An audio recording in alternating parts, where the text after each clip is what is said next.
السلام علیکم پیارے دوستوں، کیا حال ہے؟ آج کی ہماری کہانی کا عنوان ہے دوست وہ جو مصیبت میں کام آئے۔ کسی جنگل میں ایک ہاتھی رہتا تھا۔ اس کا کوئی دوست نہیں تھا۔ وہ چاہتا تھا کہ کسی جانور کو اپنا دوست بنائے جس کے ساتھ وقت گزار سکے۔ یہ سوچ کر ہاتھی کسی جانور کی تلاش میں نکلا۔ اسے ایک درخت پر بندر نظر آیا۔ ہاتھی نے بندر سے پوچھا، بندر بھیا، کیا تم میرے دوست بنو گے؟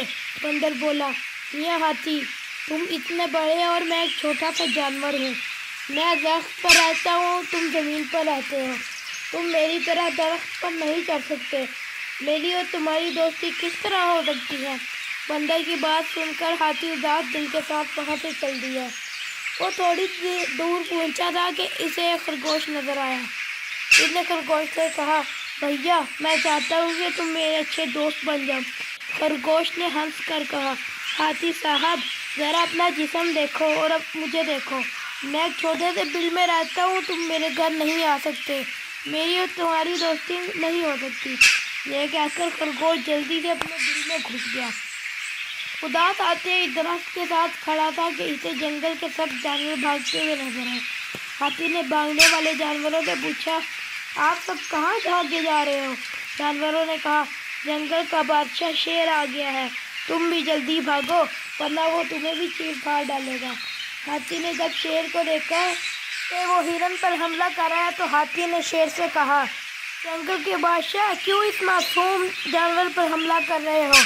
شیر نے غصے سے ہاتھی کی جانب دیکھا اور بولا، تم کون ہوتے ہیں میرے کام میں مداخلت کرنے والے؟ تمہاری اتنی جرت؟ ٹھہرو، میں تمہیں ابھی مزہ چکھاتا ہوں۔ شیر کہتے ہوئے ہرن کو چھوڑ کر بھاگتے ہوئے ہاتھی کی طرف لپکا۔ ہاتھی نے شیر کو اپنی سونڈ مار کر نیچے گرایا اور اپنی بھاری ٹانگ اس پر رکھ دی۔ ہاتھی کے وزن سے تو شیر کی جان ہی نکل گئی۔ شیر نے دل ہی دل میں سوچا، ہاتھی مجھ سے زیادہ طاقتور ہے، اس سے لڑنا جان گنوانے کے مترادف ہے۔